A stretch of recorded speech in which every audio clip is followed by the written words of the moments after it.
It is so fucking hot out here. I don't know what to do with myself. Is my thing working? Okay, I think it's working. Maybe if the wind wasn't blowing, it would be really cool for y'all to see the smoke coming down. It's not low enough. Okay.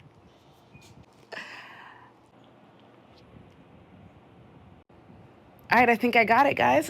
What's up, and welcome back to another episode of the Siobhan Speaks Social. All right, so in today's episode, this is Candlegate Part 2, and only because of the recent unfoldings of the UnFck America Tour. I was originally going to come back to Candlegate, I don't know, in a couple months and kind of revisit some of those topics, but I didn't have to because some people won't sit down and shut the fuck up long enough, so they just keep giving us new stuff to talk about every day. We're also going to be talking about the whole gingers or black situation. I want to talk about how I feel, what my experience was with gingers and having a best friend as a ginger.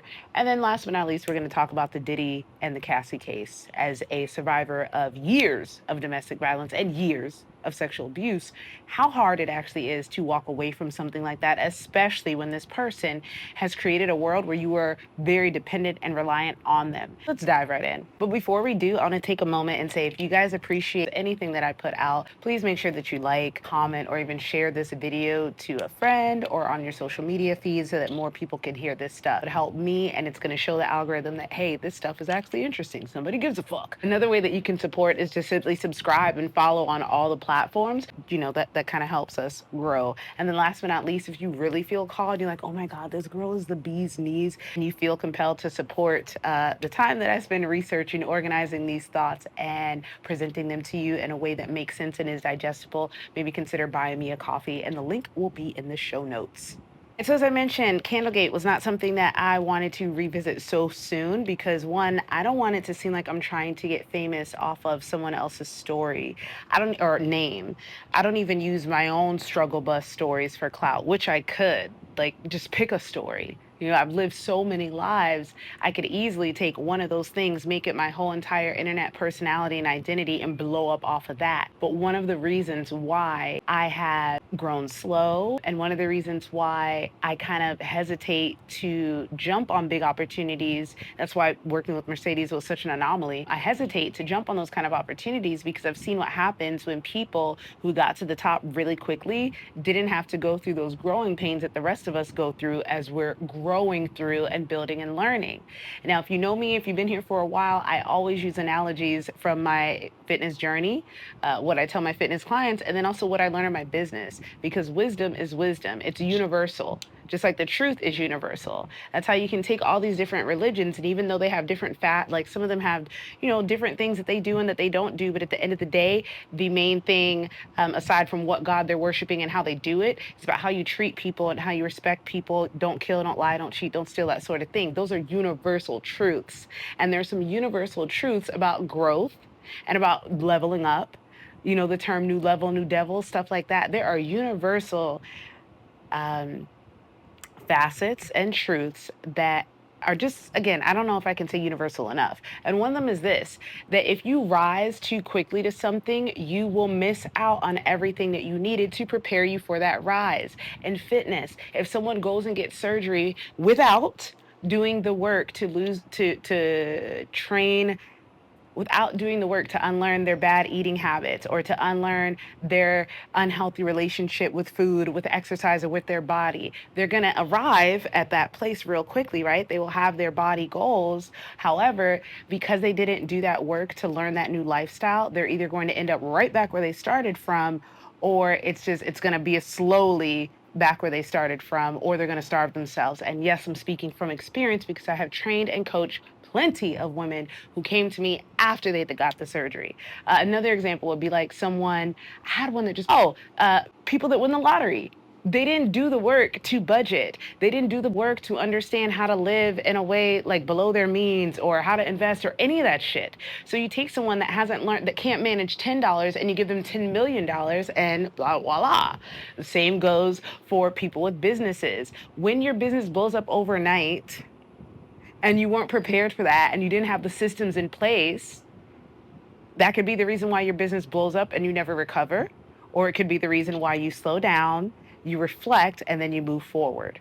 Now, because I've been through, not necessarily on social media, but I've been through what Mercedes is going through in my business, where all of a sudden you have all these eyes on you and you have all this stuff, again, not at their level. Pause.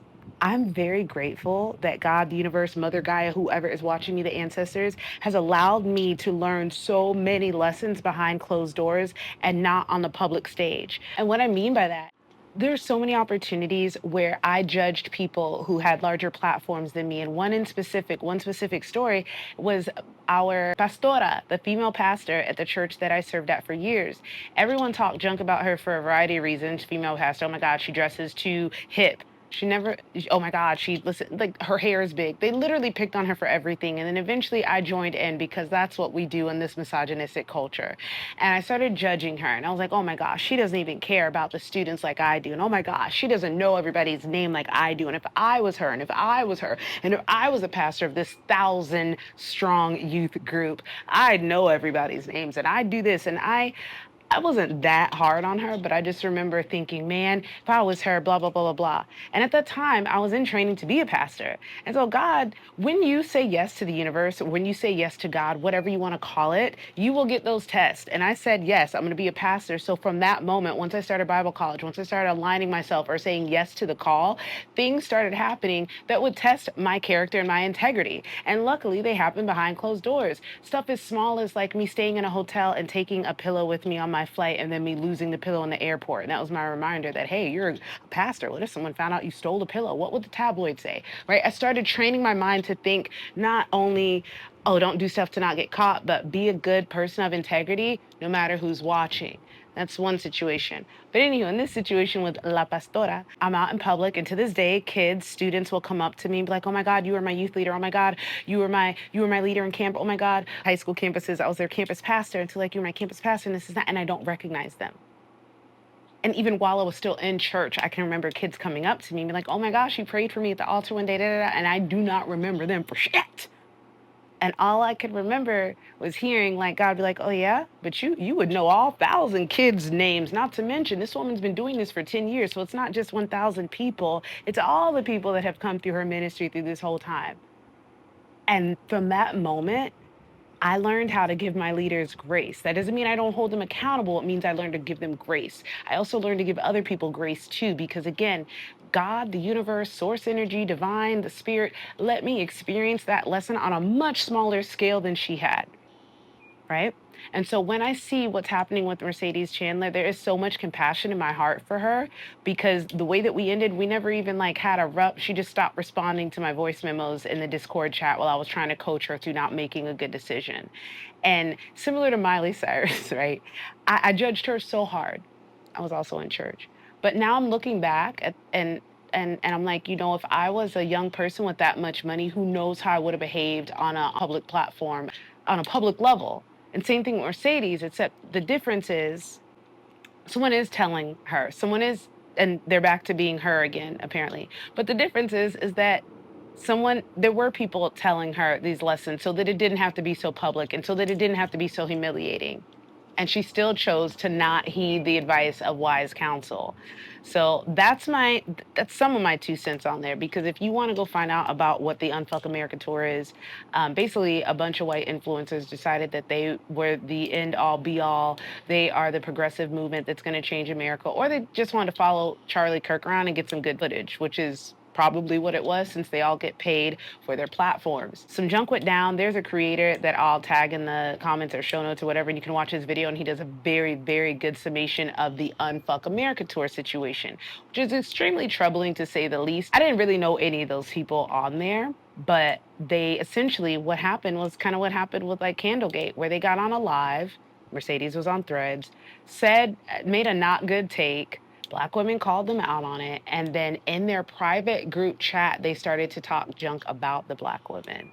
And people exposed those screenshots. And then from there, everything went downhill. Basically, what happened was what's done in the dark comes to the light. You can't pretend to be a great person in public and then behind closed doors be somebody else. People do that in church all the time, and we don't like it. So why would we like it in our political leaders?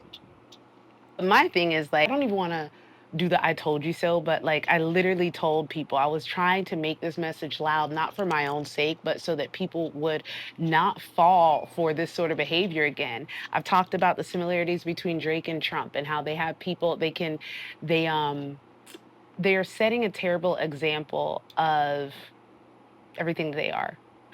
Drake is a terrible example of what it is to be a man. Trump is a terrible example of what it is to be a president, but they don't care because they have the accolades, they have people staring at them, they have people loving them. And even if everything that people love about them is a facade, they don't care. And it's funny because that's literally where Mercedes is. Like, this person went from being damn, a gay, famous, hot gay conservative to gays against groomers, so that's transphobic, to camp call out. I'm going to start calling people out. I left, I'm an ex MAGA. So you guys are too far left and you're complaining and infighting. So now I'm not, I'm a moderate. I'm a bridge from MAGA to these people. To they have grifted so much in the last 3 months alone, let alone, it's not even been a year since they left the conservative community. Not even a fucking year. That I'm still deconstructing my faith. I'm still decolonizing my way of life. I'm still learning how to decenter whiteness. I don't understand. Like, I do understand it's ego and it's ignorance that would lead people to think that they could do this. But on the flip side of the coin, this is how she makes her money. When you have these content creators, everyone was mad and the left wing project in our Discord. They're like, why won't Mercedes stop talking? Why won't they stop making videos? She said that she was going to do this. She said that she was going to do that. Also, I think it's really fucking disrespectful that they went on a campaign and had us all decide to use their proper pronouns for them to just go back to being she again. That's how they played in our fucking faces. They literally sent trans people to my page, or like people from the trans community, to call me out for misgendering them only to go back to being called she. Fuck that. Anywho, but what do Trump, Drake, and Mercedes all have in common? They're basically cult leaders. They have an ability to charm people. They have, and this is, I was telling people today how irresponsible and manipulative it is for you to have a gift, for you to have an ability to either communicate something or to get people's attention or to get that, you just have favor with people. People like you and they don't even know why. And you manipulate that, you use that. That is so disingenuous and just, like, I'm it disgusts me because there are people who don't have those same gifts and who have more to bring to the table than they do. And anywho, my last little bit on that was about leadership and how in church I talked about this. When you're in church, you don't get to just become a leader. At least you shouldn't. You're supposed to sit underneath the. Oh, did y'all see that? Who is she? You're supposed to sit. Is that a bruise? Oh, that's my camera. Sit underneath wise counsel, get discipled, learn, and like be taught, and to become less of the world and more like Christ before you just get up and get to be a pastor. But when you're online, as long as you have followers, they think that that's the credentials. Oh, look, I have this many followers, so everything I say must be true. I, all jokes aside, and am ordained minister. I went and got ordained on a non-denominational platform because I didn't want to be with the Assemblies of God and the speaking in tongues. But I have my degree, I have my hours, I have everything that I'm supposed to do. I'm also a life coach. I'm a business owner. I'm a mom of 2 kids. Like, I've been through some shit. And I still go to people and I'm like, is this make sense? Is this right? Is this correct to say? Is this sensitive to the person's situation? But also, am I communicating this correctly? I don't do that for every single thing, but I see the value in it. No, like, just because I've experienced so many things and just because I've learned so many things doesn't mean that I'm above reproach. Doesn't mean that I can't be constructively criticized. And when you get to that point where where you are unable to accept constructive criticism, well, my God, you are Trump. So, Sadie Chandler is Trump 2.0. And the Unfuck America Tour is Candlegate 2.0. And Mercedes wanted a lot of attention. And if you check out TikTok right now, she's getting it. And I hope she's happy. And this is your reminder. Young people who haven't had enough experience in the world should not be the forerunners of anything. I'm not saying young people don't have good opinions. I'm not saying young people don't have wisdom. I believe in reincarnation. So for all I know, that young person has been here before. But what I do know is that in this lifetime, you get to listen to the people that have come before you. You get to listen to the people who you're supposedly advocating for. How the fuck are you up here advocating for liberal ideologies and left-leaning ideologies and equality and all these things, but you're not listening to the people that you're advocating for? Because it's not really about them after all now, is it? Lord. All right, moving right along. All right, ginger is black. You know what's funny? I had a best friend for a period in my life. She was a ginger, and she was like, "I'm black, Bonnie, I'm black." And it used to be a cute little thing she joked with me about. But like, oh, I was like, "You're not black." But like, I get like she liked black men, she liked black culture, and she was not one of those I want to be hood white girls either. She just grew up. I don't even know why she was like this. She really swears she was black in another life.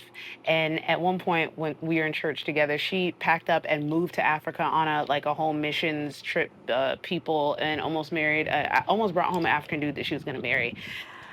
Ooh, I forgot about that. That's very telling. Okay. I have so much to say on that. Um, Let me just finish the experience with that friend, and then you can take from that experience what you will. This person wanted to be called black, wanted to be identified with, wanted to be at the cookout, and for the most, and she was in entertainment, so she knew how to dance and do stuff. So whatever, whatever. Bring one of us home with her. But when it came down to it, her family had like kind of talked her out of it. I don't know if they talked her out of it or she really didn't want to do it after all and kind of thought about the long-term effects of this. I don't know if, like, I really don't, because her life would have looked really different. She would still be on the mission field serving, or she would have brought her back home and said, like, who knows what her life would have looked like. But her family that comes from money reminded her, this man comes from nothing. You'll be supporting him. And I think something probably clicked there. I don't know. What I do know is from the outside looking in and just kind of in retrospect, it's like you wanted the rhythm, but not the blues. You wanted the black card, but not what it actually means to be married with and be attached to black problems. So there's that. This is also a friend that when Trump got elected the first time, we were having a rough time and I almost cut her off, except that it wasn't like this past Trump situation. It was all new to us still, but I still knew it was wrong. And she goes, I don't know, I just feel safe with him.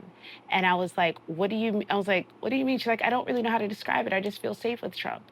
And I was like, because he looks like you, right? And she's like, is that what it is? I guess so. And I was like, well, imagine I've never had that at all.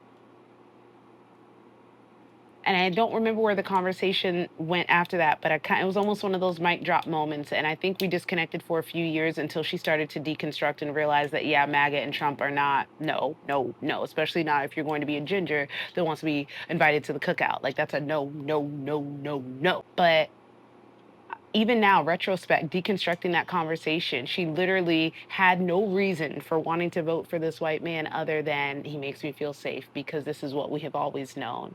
There was no critical thought. There was no examination of his policies and of his character. It's just, hey, he looks like me. This is how we vote. This is tradition. This is what we do. No questions asked.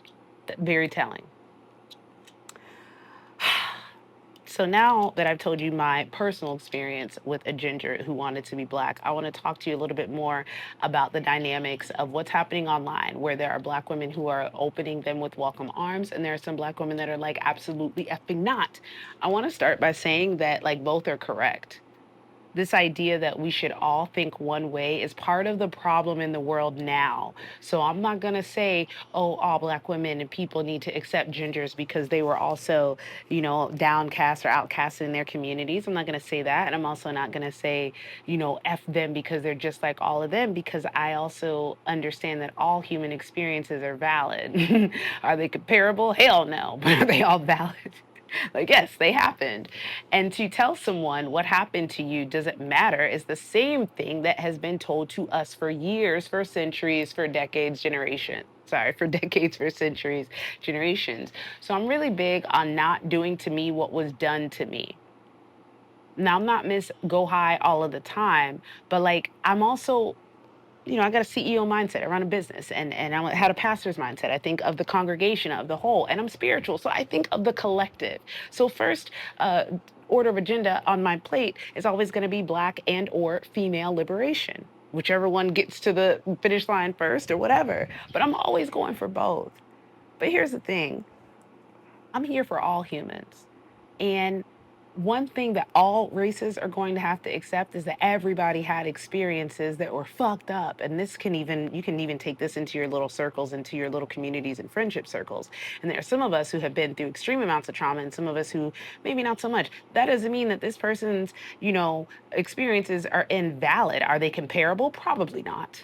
But for me to invalidate someone's experience just because I've gone through worse, I don't know. That's never sat well with me. I'm sure someone smarter than me who actually is a psychologist or studies this can explain what that is, but I don't try to compare trauma or what I don't try to do is minimize other people's suffering because one was worse. As a young kid, I felt like a lot of Black people were unable to empathize with the Holocaust because of the pain that our community suffered. And I've always been of the neither one of those shits was great. The Trail of Tears, the Crusades, like no human suffering is great. And the goal is to get us all to a place where there's like less, if not none of it. I mean, there always will be human suffering in life. However, unnecessary suffering caused by man's inability to figure their shit out, that doesn't need to happen. So with that said, oh, you can see my kid in the window behind us. He's in the kitchen.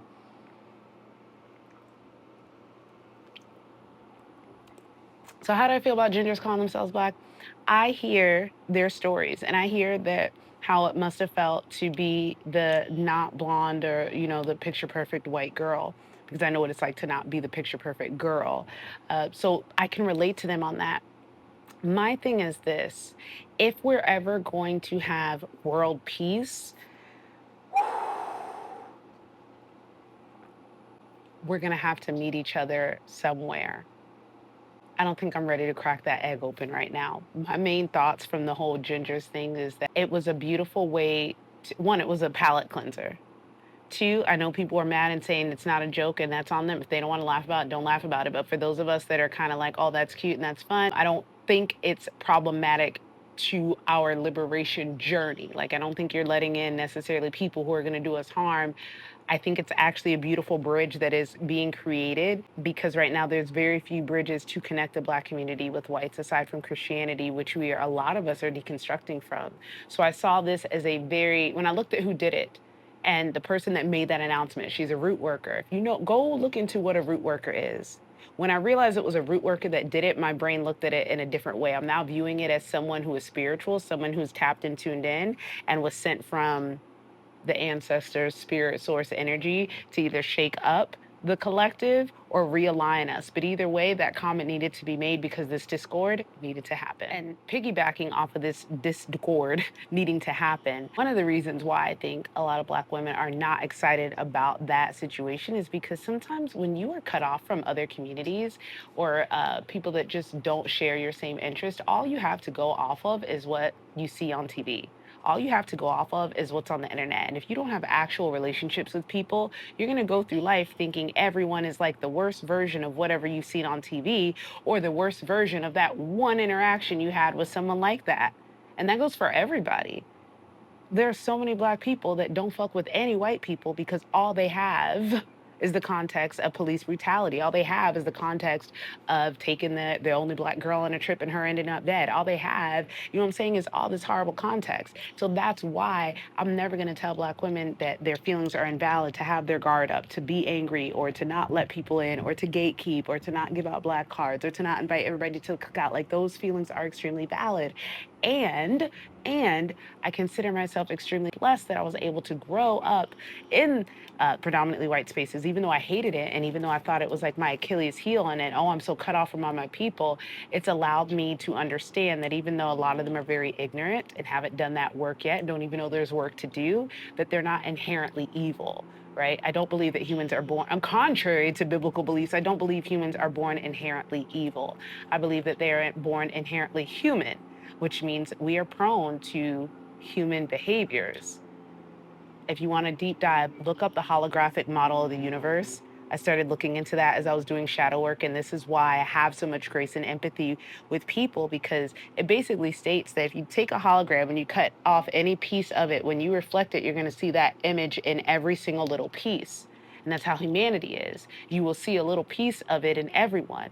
And so we can judge people for having anger issues or judge them for being, I don't know, a raging, horny, whatever. Judge them for being greedy. Judge them for all of these human emotions that you also have within you. You have either chosen to not act on them, but you are very much capable. They are there within you. So I don't believe people are inherently evil. People have free will and they have the choice to act on those very human instincts, desires, feelings. It's a choice. But anywho, going back to this, a lot of people just have no context for white people. And a lot of white people, I think it's around 75%, don't have any relationships with anybody of color. So all they have is the news or TV and stereotypes. And if they're watching Fox News, oh, for fuck's sake, they don't have any frame of context. So with the whole gingers or gingers black thing, I think it was a beautiful way to bridge some gaps, to start some conversations and nuance. I can acknowledge and hold space for the people that are not with that dumb shit and don't see it that way and have been burned many times by people pretending to be allies. Last but not least, Diddy versus Cassie. First of all, if you haven't watched these specials, they're on Tubi. They're free on Tubi. They were everywhere. I watched several of them before some really good ones came out. And what was messed up about it is that almost all of them had different stories. Same people they're interviewing on different ones, or even different people, but like the same, okay, I'm not saying the stories are inconsistent. I'm saying there were so many horrible stories of what he had done. And yes, there were some people on the different documentaries telling the same story, but on the Cinemax one, sorry, it's not Cinemax, it's HBO Max. Did they merge? Was it whatever? On Max, there is a special that I shit you not, by the third episode, I could not turn that series back on. I don't want to know what else he did after that. Between the free Tubi series and the Max special, I don't want to know anymore. By episode 3, when I learned what he had done to a single mother that wasn't even dating him, she was the girlfriend of one of his homeboys. And he picked her up in a SUV or something, smoked her out, took her to the hotel, drugged her up, and fucked her while she was asleep. And when she woke up, he was vomiting. He was having sex with her so hard. She woke up to her own vomit being raped without lube. I don't want to hear anything innocent till proven guilty. There is more than enough evidence to show that he is a fucked up individual. When I tell you he went from city, not city to city, borough to borough, neighborhood to neighborhood, friendship circle to friendship circle, ruining lives, taking what he needed, moving on, paying off whatever he needed to do. He's like a black Trump. Which brings me to why it's so frustrating to see not only men but women defend him on account of black liberation. Oh, a black man can have nothing. No, no, we're not gonna play that game. Because like I said in the beginning of the video, how like I don't want to become like the thing that I hate. Why, if I don't like the white supremacy, if I don't like the patriarchy, if I don't like these things that have oppressed people that look like me, whether they're black or whether they're female, why would I go and do those same things? And one of the biggest facets of those two powerhouses is lack of accountability. They don't call their men out, and that's how they were able to just take and take and take and take and take because nobody called them out. So when I see somebody else doing that, just because he's a rich black man, no, call his fucking ass out because he's showing other black men, like Drake, he's being a bad example. Like Mercedes are being a bad steward. There are Bible verses where Jesus is literally talking about being a good steward of the talents that he gave you. And sometimes talents, there were coins, talents, but you can also interpret that as talents. However you interpret it, if you, to whom much is given, much is required. And all these people that I've named in this today's podcast were given the opportunities, they were given fortunes, they were given fame, they were given adoration, they were given favor, and they have not been good stewards of what they have been given. It's absolutely disgusting to me, absolutely appalling. And the fact that anyone is going to use race as a reason to defend Diddy just blows my fucking mind. All these people just so loud about it without any fucking context. I can't even continue this conversation unless you watch that video and then you know why. I can't. But this is a lack of accountability. This is about men getting away and doing whatever they want. Do you remember when Trump said just grab him by the pussy, you could do whatever you want? Well, apparently Diddy took that seriously, and that's what he's been doing for years. When I think about Little Kim, I just look at that woman and I'm like, oh my God, what did she, when I was younger and I heard they let the whole junior mafia run through her, I was kind of disgusted, but now I'm wondering, was she drugged up too? Is that something she wanted to do? We got people over here talking about, oh, Cassie just wants money. And I'm like, guys, I'm not going to compare what I went through to what Cassie went through because I don't think Baby Daddy has never, ever kicked me and thrown a lamp at me and this and that. But he has thrown a metal garbage can at me, like the kind Oscar the Grouch has hung out in. He has decked me right in my face on my 16th birthday, hit me in the eye let my face hit the ground, picked me up by my hair, drugged me into my mother's room, threw me at her feet and said, "Here's your whore daughter." And the next day, all I wanted was just to see him and to make it better so that he wouldn't be so mad anymore.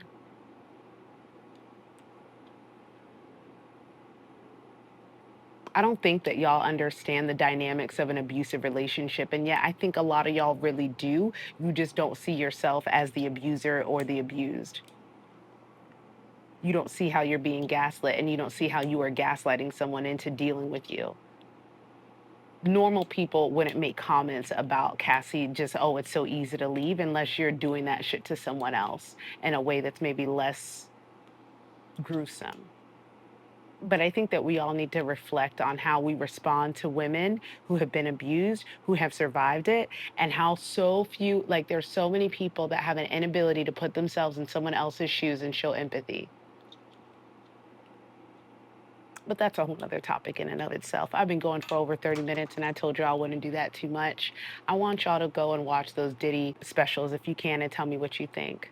I also want to hear how you feel about gingers in the comments, about whether you think they're black or not. And then also, what kind of parallels, if any, did you see between the people that I've talked about today? But last but not least, I want to say thank you for supporting the show. There are a few people that watch it or subscribed and listen to it right away, and that I appreciate you guys so much. Um, I don't even know. I'm getting a little emotional because I enjoy these talks so much, and I love having a platform and a place to discuss uncomfortable topics. So thank you for those that DM me things that you want to hear me make TikToks on. Thank you for those that respond and give me feedback. And for anyone listening now or in the future, I truly hope that this podcast has been something that's going to help you become a better person so that we can make the world a better place, as corny as that sounds. All right, so until next time, I'm Siobhan of Siobhan Speaks Social, and I'll catch you on the next time. On the next time. So, anyways, until next time, I'll see you on the Siobhan Speaks Social podcast. I know how to put glasses on.